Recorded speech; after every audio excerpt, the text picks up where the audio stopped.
Pemirsa, kita akan memasuki Habar Nampanambayan.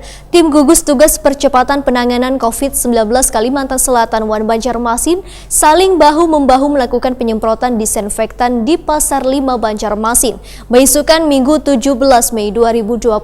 Penyemprotan ini sebagai upaya memutus mata rantai penularan virus corona setelah sehari sebelumnya dilakukan rapid test massal di 6 pasar tradisional di Banjarmasin. Tim gugus tugas percepatan penanganan COVID-19 Kalimantan Selatan, Wan Banjarmasin, saling bahu-membahu melakukan penyemprotan disinfektan di Pasar 5 Banjarmasin, beisukan Minggu 17 Mei 2020. Penyemprotan ini sebagai upaya memutus mata rantai penularan virus corona setelah sehari sebelumnya dilakukan rapid test massal di 6 pasar tradisional di Banjarmasin.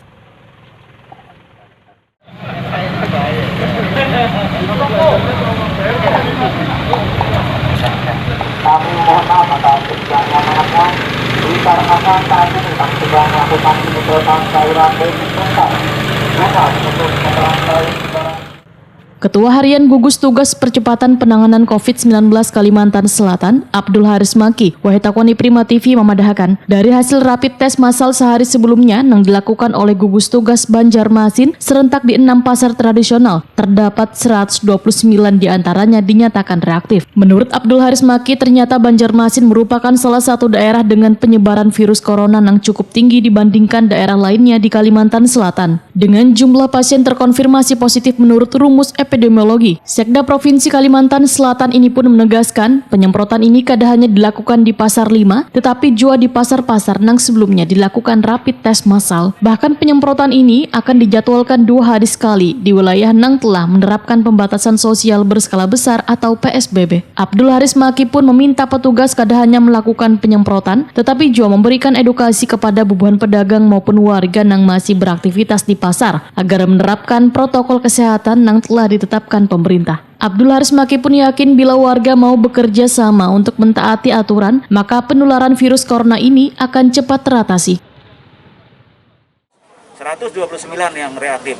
Nah, oleh karena itu ini kalau kita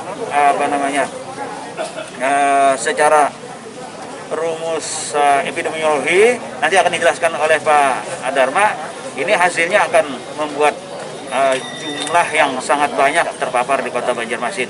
Oleh karena itu kita melakukan upaya itu hari ini, paling tidak dengan melakukan penyemprotan ini. Saya perintahkan juga teman-teman di BPBD setiap 2 hari sekali kita lakukan penyemprotan di Kota Banjarmasin maupun di wilayah-wilayah melaksanakan PSBB atau di kabupaten kota lainnya. Kita akan jadwalkan itu. Sementara itu Basuki, salah seorang pedagang Pasar 5 Banjarmasin mengaku senang lapak usahanya disemprot disinfektan oleh petugas penanganan virus corona. Basuki pun menyatakan bila sehari sebelumnya telah mengikuti rapid test yang dilaksanakan oleh pemerintah kota Banjarmasin. Ada yang positif, ada yang reaktif. Ada yang positif, ada yang enggak. Sampai kapan nih Mas jualannya? Kita ngomong lagi. Tapi memang dibolehkan buka. Tapi sampai jam berapa ajarnya, Pak? Ada boleh batas. bukanya? Kalau bukanya itu kan jam kayak di Bang, jam 8 sampai jam 2-an. Normalnya biasanya? Ya, biasanya normal itu jam 2 itu Bang, tutupannya Bang dan normalnya. Tapi masa nggak khawatir lah Itu anak khawatir Bang. Tapi tetap jualan. Kenapa Mas? Itu kan, soalnya kan petugang kena kan. Oh, iya. Petugang kan kena. Jualan apa? Jual baju.